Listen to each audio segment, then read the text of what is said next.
Berdasarkan pendapat Harun Nasution, sejarah Islam dibagi ke dalam 3 periodisasi, yaitu periode klasik 650 sampai 1250 Masehi, periode pertengahan 1250 sampai 1800 Masehi, dan periode modern 1800 Masehi sampai sekarang. 1. Periode klasik. Periode klasik adalah periode yang berlangsung pada masa kekhalifahan Abu Bakar Asy-Syiddiq, Umar bin Khattab, Utsman bin Affan, Ali bin Abi Thalib, serta kekuasaan Bani Umayyah dan Bani Abbasiyah. Periode klasik dibagi ke dalam 2 fase, yaitu pertama, fase ekspansi dan fase integrasi, 650 sampai 1000 Masehi. Merupakan fase di mana perkembangan ilmu pengetahuan, agama, bahasa, dan lain-lain mencapai puncaknya. Kedua, fase disintegrasi 1000 sampai 1250 Masehi. Merupakan fase di mana pada kurun waktu ini Islam mulai mengalami kemunduran dan kekuasaan khalifah menurun, hingga beberapa daerah penyebaran berhasil dirampas. 2. Periode pertengahan. Pada periode pertengahan, Islam mengalami kemunduran. Periode pertengahan dibagi ke dalam 2 fase, yaitu pertama, fase kemunduran 1250 sampai 1500 Masehi. Merupakan fase di mana peradaban Islam terpecah menjadi 2, yaitu peradaban Islam yang berpusat di Mesir atau Sunni dan peradaban Islam yang berpusat di Persia atau Syiah. Kedua, fase munculnya Kesultanan Utsmaniyah di Turki, Kesultanan Mughal di India, dan Kesultanan Syafawi di Iran.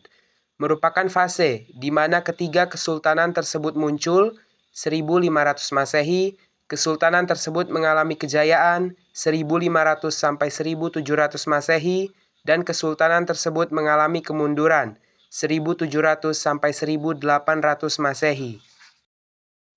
3. Periode modern. Periode modern ditandai dengan berakhirnya ekspedisi Napoleon di Mesir pada tahun 1789 sampai 1801 Masehi dan munculnya tokoh-tokoh pembaharu Islam. Pada periode inilah Islam bangkit dan melakukan modernisasi untuk mengembalikan kekuatan yang telah membahayakan umat Islam sebelumnya. Namun, pada periode ini keadaan justru berbalik. Umat Islam yang dahulu dikagumi oleh bangsa lain, kini malah mengagumi bangsa-bangsa yang dulu mengagumi umatnya karena kemajuan teknologi maupun ilmu pengetahuan. Masa kejayaan Islam berlangsung pada periode klasik, yaitu sekitar tahun 650 sampai 1250 Masehi. Pada periode itu terdapat 2 kerajaan megah, yaitu Daulah Umayyah dan Daulah Abbasiyah. Kemajuan umat Islam pada masa itu didorong oleh faktor eksternal maupun faktor internal. Beberapa faktor internal kemajuan umat Islam diantaranya, umat Islam selalu konsisten dan istiqomah pada ajaran Islam. Ajaran Islam sendiri mendorong umatnya untuk maju. Islam adalah rahmat seluruh alam. Islam adalah agama dakwah, dan Islam mengajarkan keseimbangan dalam menggapai duniawi dan ukhrawi. Sedangkan beberapa faktor eksternal kemajuan Islam diantaranya terjadinya asimilasi antara bangsa Arab dan bangsa-bangsa lain yang lebih dahulu mengalami perkembangan dalam ilmu pengetahuan, dan giatnya usaha penerjemah kitab-kitab asing dalam perkembangan ilmu pengetahuan.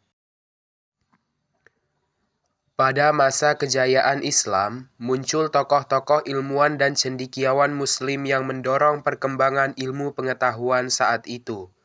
Tokoh-tokoh tersebut adalah Al-Kindi, Al-Farabi, Ibnu Sina, Jabir bin Hayyan, dan Al-Khawarizmi. Al-Kindi lahir di Kufah pada tahun 805 Masehi. Ia dijuluki sebagai Failasuf Al-Arab atau filosof orang Arab. Al-Kindi wafat di Baghdad pada tahun 873 Masehi. Al-Farabi lahir di Farabi, Transosania pada tahun 872 Masehi. Karyanya yang paling terkenal berjudul Ar-Royu Ahlul Al-Madinah wa Al-Fadilah, atau Pemikiran tentang Penduduk Negara Utama. Al-Farabi wafat di Damsyik pada tahun 950 Masehi. Ibnu Sina lahir di desa Afsyana dekat Bukhara. Karyanya yang paling terkenal adalah Al-Qanun fi at-Tib, tentang ilmu kedokteran, dan Asy-Syifa tentang filsafat dan ilmu pengetahuan. Ibnu Sina wafat pada 1037 Masehi dan dimakamkan di Hamazan. Jabir bin Hayyan dikenal dengan nama Geber di dunia barat. Ia adalah seorang ahli kimia dan pendiri laboratorium pertama di Damaskus. Jabir bin Hayyan lahir di Kufah, Irak pada tahun 721 Masehi dan wafat pada tahun 815 Masehi. Al-Khawarizmi lahir pada tahun 780 Masehi di Khawarizm dan wafat pada tahun 850 Masehi di Baghdad. Ia berasal dari Persia. Al-Khawarizmi dikenal sebagai Bapak Al-Jabar dan pakar matematika Arab.